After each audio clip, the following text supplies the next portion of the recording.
Well, Ron, thank you for giving your time with us today, and why don't we start with what brought us together? Well, as you know, my profession, my business, my passion is showing people with home-based businesses how to qualify for the tax breaks that they don't know about. They can save them a lot of money, and showing people who don't have a home-based business how much they can save by getting into one. But it's rare, in fact, I'd say probably never have I ever come across a company like yours that takes such a proactive approach where you're teaching people the tax deductions, how to really understand what they qualify for and how to keep the right records and all that from the very beginning, from the day they join the company. And that's what impressed me about this company, and that's why I want to be here for this interview. Well, thank you very much indeed. That's a heck of a compliment coming from you. I thoroughly appreciate that, and I know that you're going to save our viewers a whole bunch of money on their taxes. Well, why don't we cut to the chase and get to the specifics of what people need to do to get that $3,000 to $6,000 back on their taxes, so that it will cover the 100% of the cost of starting and running a home-based business. Well, there are really only a few simple steps. The first one, critical, of course, is start a home-based business. These are home business tax deductions, so without a home-based business, they don't qualify for any of them. So that's step one. Then, once you've got a home-based business, then they need to work their business on a regular, consistent basis, at least 3 to 4 hours a week. That's not a lot of time. And number three is they need to have a profit intent, be working the business towards making a profit. What's crucial about that is that means a person can start qualifying for the home business tax breaks the day they come into a business. So as soon as you express a profit intent, you qualify. You don't need to wait until you're profitable, which may only be a few weeks later, but it's whatever it is. And the last one is simply keep good records. You simply have to have good records to defend your deductions in the event of an unlikely event of an audit. Okay, well, let's talk about the special home business tax deductions, because they create the refunds that allow people to increase their paycheck, right? That's right. There are a lot of tax deductions available to home-based businesses. What are the biggest ones? Well, there are actually about 100 or more available to home-based business owners. But I've been teaching this and studying this information for about a decade, and you don't need to know all those. It's my conclusion that if you understand just 6, that alone will put enough cash in your pocket to come to the $3,000 to $6,000 that most people can get with a home-based business. Okay. So let's talk about what all those are, if that's all right. Sure. Let's go through those 6. The first one I want to mention, these are no particular order, but I'd like to mention first the business use of your home deduction. That's sometimes called the home office deduction. I want to mention that first because there's so much misinformation about that. There are tax pros who used to tell their tax clients, don't take this deduction, it's risky, it'll increase your chance of an audit, you'll probably lose it if you are audited. And they were right. But Congress has buttoned up, they've plugged every single hole with that tax deduction. This offers you a chance to be able to make your money go further because when you're paying your mortgage or rent payment, a portion of that can be tax deductible as a business expense. Same thing with utilities, repairs, maintenance. A portion of all those things can be tax deductible as a business expense only if you use the business use of the home deduction. Now, the other thing this particular deduction does is it makes it clear that you have a business based in your home. So it helps you get to step 2 in the event of an audit, and that's the ability to prove you have a legitimate business. Wow. The second one I'd like to mention is business use of your personal vehicles, because that tends to be one of the biggest, if not the biggest, tax deduction category for a home-based business owner. Most people, when they really understand the ins and outs of how this works, most people can write off 70 to 80%, sometimes even more, of all the miles they put on their car as business miles. Now, what's that mean? Well, multiply that times the business tax deduction rate, which was 51.5 cents a mile the first half of 2011. It's now gone to 55.5 cents a mile the second half of the year.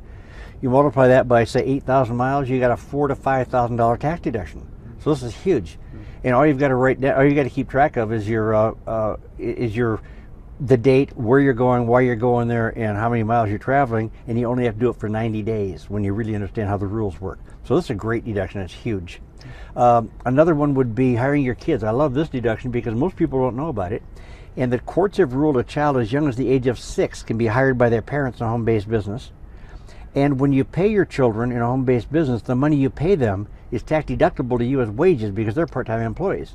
The money they earn from you, though, is tax-free income because minors don't have to pay taxes on their income, up to $5,700 a year. So it's tax-free to you, it's tax deductible to you, tax-free to them, but taxes are never paid on that money. This is the only way I know of in the American tax system where you get tax-free money. This is beautiful, and I love it because it's the kids working in the family environment. I can talk for an hour about the values of just hiring your kids. The next one that comes to mind would be out-of-pocket healthcare expenses. your premiums, co-pays, annual deductibles, and all those things that aren't covered. Sometimes alternative therapies like acupuncture or what have you. Sometimes nutritional supplements. Sometimes it's chiropractic. All these things that are often not covered under your health insurance plan are your out-of-pocket expenses, right? Well, with a home-based business is the only way that you can get 100% deduction for all of those. The way that works, the short version of this is that you, let's say it's your business, you hire your spouse to work in your business for you as an employee. She can work as little as 2 hours a week would qualify. And now that she's an employee and you're the employer, employers can give employees employee benefits, right? Mm-hmm. So you give her an employee benefit called a medical reimbursement plan, which says as long as you're working for me, I'll reimburse you for all out-of-pocket healthcare expenses that you incur, that are incurred by you or any member of your immediate family, which includes you and the kids. Mm-hmm. So you just made every penny of your out-of-pocket healthcare expenses tax deductible as a business expense. That's 4 I think we've gone through. Number 5 would be business travel. Business travel, everybody knows business travel is deductible, but what happens if you go a day or two early or stay a day or two late to visit family or friends or sightsee or what have you, or you bring your family or family members with you on the trip? So combining business with pleasure, what happens then? Well, that was fuzzy for a long time, but now the IRS has been forced by Congress to make those rules crystal clear, and now it's possible for you to plan your trip before you leave on it. If you plan it correctly, you can write off the vast majority, if not all of your trip as a business expense, even if that trip would have been a vacation. You can plan it in advance in a way that qualifies a business trip legally under the new tax system. The last example is business entertainment. Now, the 2 things I want to mention about that, there are 2 types of entertainment expenses that you can write off. One is called business meetings, direct business discussions. The other is called associated entertainment, which is entertainment associated with the business meeting, but it's not part of it. An example would be that you and I play tennis in the morning, and then we have a business discussion over lunch at noon. The tennis would be associated entertainment. The business discussion over lunch would be the business meeting. Well, it used to be that the associated entertainment had to take place immediately before or after the business discussion in order to qualify. Now it's any time during the same 24-hour day. So that's gotten a little looser. The other thing that's changed about business entertainment is that meal type entertainment, taking somebody out to dinner. If you took me to a restaurant for dinner, since the 70s, that's only been deductible 50%. But there are now 3 ways in which you can write off 100% of it. And one example is invite me into your home instead. Instead of going to a restaurant, bring me into your home. 100% of the food and beverage that you buy for that entertainment becomes tax deductible. So that's changed. So the rules have changed, and when they changed, they got clearer and clearer. Now, when tax rules are clear, you don't have to worry about tax audits because clear rules are easy to follow, right? Absolutely. If you know the law, you don't have to be afraid of the law. Absolutely. I know a lot of people maybe think of taxes and record keeping in a certain way. Would you first of all talk about the records and then how it's possible to do it in 5 minutes a day? Exactly. In fact, the law requires good documentation to protect your tax deductions. The law does not require that documentation be difficult, however.